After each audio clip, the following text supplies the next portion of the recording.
Professeur Didier Raoult, croyez-vous que la pandémie est en train de se terminer?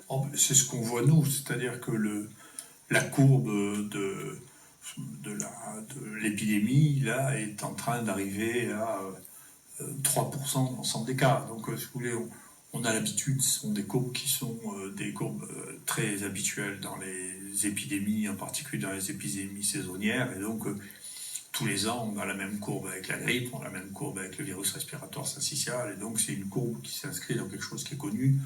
Et on voit qu'on est au bout de la courbe. Je ne sais pas, le dernier jour, la dernière fois qu'on a mesuré, on avait 15 cas.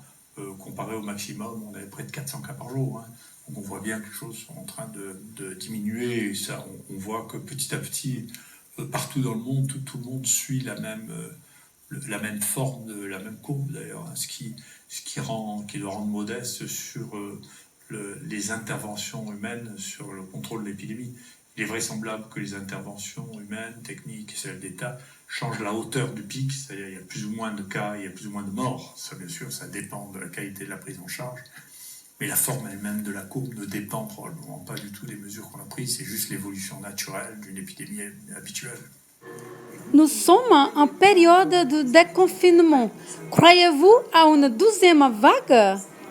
Pour l'instant, l'histoire de la deuxième vague, on n'a jamais vu ça. Donc peut-être que ça va arriver cette fois-là. L'avenir, c'est jamais prévisible. Donc moi, je suis toujours très prudent avec les prévisions. Après, en revanche, ce qu'on peut faire, c'est les probabilités. Ouais. Donc la probabilité que ça se passe complètement différemment de la courbe en cloche banale que l'on voit habituellement est faible. C'est très embêtant, c'est très irritant intellectuellement parce qu'on ne comprend pas du tout pourquoi le même virus, apparemment, à un moment est contagieux et à un moment n'est plus contagieux. Mais il y a un moment où les maladies s'arrêtent d'être contagieuses et on ne sait pas pourquoi. Donc au début, elles commencent, elles sont de plus en plus contagieuses. Et puis il y a un pic et ça diminue et c'est pas dû à l'immunité de la population parce que l'immunité de la population est assez faible. Peut-être aux alentours de 3%. C'est le mystère de toutes les épidémies sont comme ça. Les épidémies s'arrêtent de toute manière. Elles ne s'arrêtent pas en ayant infecté 100% des gens. C'est pas vrai, c'est comme ça. Croyez-vous qu'il suffisait porter des masques pour éviter les contaminations? Je pense qu'il y a une tendance lourde des démocraties orientales et peut-être de l'ensemble du monde à essayer de contrôler tous nos comportements, même à contrôler ce que les médecins prescrivent. Il y a une espèce tout devient l'objet d'une capacité à créer une nouvelle loi, une nouvelle contrainte. La précaution est importante. Donc, ce qui est vrai, c'est qu'en tout cas, il faut être attentif, tant qu'il restera des cas, à ce que les regroupements sociaux comme ça, avec beaucoup de proximité, soient contrôlés ou évités. C'est pour ça qu'y compris dans ce coronavirus, il y avait beaucoup plus de cas dans les villes qu'à la campagne. C'est parce que les rapports sociaux et la densité des cibles est plus importante. C'est pour ça qu'il y a toujours un danger dans les grandes villes.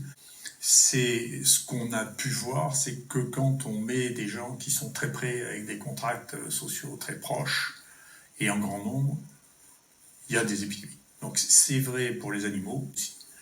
Si ça vient des chauves-souris, c'est parce que les chauves-souris sont probablement les mammifères qui vivent dans les plus grandes collectivités. Dans une grotte, vous pouvez avoir 10 000, 50 000 chauves-souris. Et donc, c'est comme une ville de chauves-souris, où tout le monde se touche, c'est même comme un stade rempli de chauves-souris. Et donc, beaucoup de maladies contagieuses émergent des chauves-souris parce qu'elles ont la possibilité de faire émerger des maladies contagieuses. Pour qu'une maladie soit contagieuse, il faut qu'il y ait beaucoup de sujets et qu'ils soient tous très proches. Que pensez-vous de la recherche médicale en France, de la recherche dans les hôpitaux? J'ai des idées spécifiques. Mon opinion, c'est que petit à petit, pour des raisons humaines, d'ailleurs plus que politiques, l'INSERM, qui était le fruit d'une recherche pratiquée dans les hôpitaux et à proximité des malades, est devenu un institut complètement extérieur à la recherche médicale des hôpitaux. Et que par ailleurs, l'argent qui est voté par les assemblées pour faire de la recherche dans les hôpitaux n'est pas utilisé pour faire de la recherche parce que, pour une raison technique, l'argent destiné à la recherche est mélangé, une fois qu'il arrive dans les hôpitaux, à l'ensemble du budget. Et donc, quand il y a des problèmes de budget, il sert à combler les trous plutôt qu'à faire de la recherche. Et incontestablement, la recherche française est en train de reculer, en particulier au profit de l'Extrême-Orient. Donc on voit que la qualité de la recherche est en train d'exploser. Et ça a des conséquences. En tout cas, moi je pense que la qualité de la prise en charge de l'épidémie en Extrême-Orient était meilleure et que c'est sous-tendu par le fait que la recherche y est devenue médicale, y est devenue meilleure. Où nous est-on d'épidémie? Nous, ici à Marseille, on voit qu'elle est en train de disparaître avec un seul cas hier détecté malgré le fait qu'on ait testé plus de 1200 cas. Donc on voit bien que les choses sont en train de s'arrêter. La forme ici a une courbe en cloche. Cette cloche à Marseille, peut-être du fait que nous avons systématiquement diagnostiqué, traité les gens, on sait que le traitement diminue la durée du portage viral. La cloche a duré en moyenne la moitié moins que ce que l'on voit dans la plupart des pays. Et la France et l'Italie ont une durée moyenne qui est plutôt plus longue que celle de la moitié des pays. Enfin, elles ont la même tendance et on voit que un peu partout, les choses sont en train de s'arrêter, qu'il s'agisse des cas détectés, à condition de les avoir. On a tous les cas détectés, mais les cas hospitalisés en réanimation. Les morts, ça sera un peu plus long parce que malheureusement, il restera quelques morts qui sont actuellement en réanimation, qui vont apparaître. Et on voit que cet épisode-là est en train de se résoudre et qu'il n'y a nulle part de deuxième vague ou d'autres chameaux. C'est la courbe banale. Il y aura quelques cas sporadiques qui apparaîtront ici ou là. Éventuellement, s'il y a quelqu'un qui est super contagieux, il y aura quelques cas autour de lui, mais tout ça ne traduit plus une dynamique épidémique. L'épidémie est en train de se terminer. Au Brésil, c'est le pic d'épidémie concernant les choix thérapeutiques appliqués actuellement et la chloroquine. Ce que cela a montré aussi, cette crise, c'est que l'organisation des soins, et peut-être que c'est une des raisons pour lesquelles il y a ces décisions qui ont été prises, on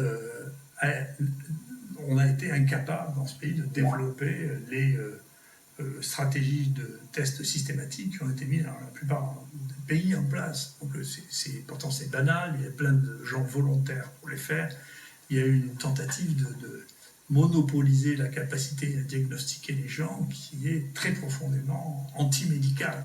Pour les stratégies thérapeutiques, tout ça a été rendu confus aussi parce qu'un grand projet d'évaluation scientifique, qui est d'ailleurs peut-être la raison pour laquelle on n'a pas voulu soigner les gens en attendant qu'il y ait un essai thérapeutique qui arrive dont on connaîtra les résultats quand il n'y aura plus personne, dont une avait très peu de chances de marcher, qui était le ritonavir, et d'ailleurs très rapidement on a vu qu'elle ne marchait pas, et l'autre n'aurait probablement jamais pu être utilisée parce qu'elle n'est pas sur le marché, elle ne pouvait probablement pas être produite en France, remdesivir par Gilead, et de toute manière elle a une toxicité telle que dans 10% des cas on est obligé de l'arrêter. Il n'y a toujours aucune évidence publiée que remdesivir ait sauvé une seule vie. Donc il faut faire attention avant de se jeter dans des choses comme ça. En revanche, de l'autre côté, il y a maintenant des travaux qui s'accumulent, qui viennent de Chine, qui sont les seuls qui aient publié des très très larges séries avec nous maintenant, qui montrent que l'hydroxychloroquine permet de diminuer la charge virale, d'éviter le passage en réanimation et d'augmenter l'espérance de vie. Avec, dans une étude, on sauve 50% des gens dans la situation observée. Donc le seul médicament pour lequel il y a des évidences publiées dans des journaux avec des études que tout le monde semble privilégier, randomiser, c'est l'hydroxychloroquine. Les deux autres n'ont jamais fait la preuve de leur efficacité. Jamais. Déjà, ce qu'on voit, c'est que dans une épidémie comme celle-là, il y a des choses qu'il ne faut pas oublier. En particulier, c'est une épidémie avec un virus qu'on ne connaît pas, donc qu'on ne connaissait pas. Donc la plupart des spéculations qu'on avait faites sur ce virus étaient fausses. C'est une maladie différente, bien qu'elle soit une maladie respiratoire des autres. Elle atteint le poumon profondément plutôt qu'en superficie, ce qui veut dire que les signes respiratoires sont très tardifs, juste avant la réanimation. Deuxièmement, il ne faut pas que cette peur de cette épidémie qui semble avoir tout envahi finisse par remplacer ce qui est la médecine habituelle, c'est-à-dire il faut soigner les gens, pas les laisser à la maison. Et d'ailleurs, c'est une leçon qui vient d'être donnée à la fois en Islande et en Suède, où ils ont des taux de mortalité très bas. Et ils mettent en priorité le fait qu'ils ont fait du soin. C'est-à-dire que si vous soignez les gens, même si vous n'avez pas le médicament précis qui permet de tuer le virus, ils vont mieux à la fin, il y a moins de morts. Je vois, nous, nos taux de mortalité dans les gens qui étaient hospitalisés à l'IHU, c'est de 0,8%.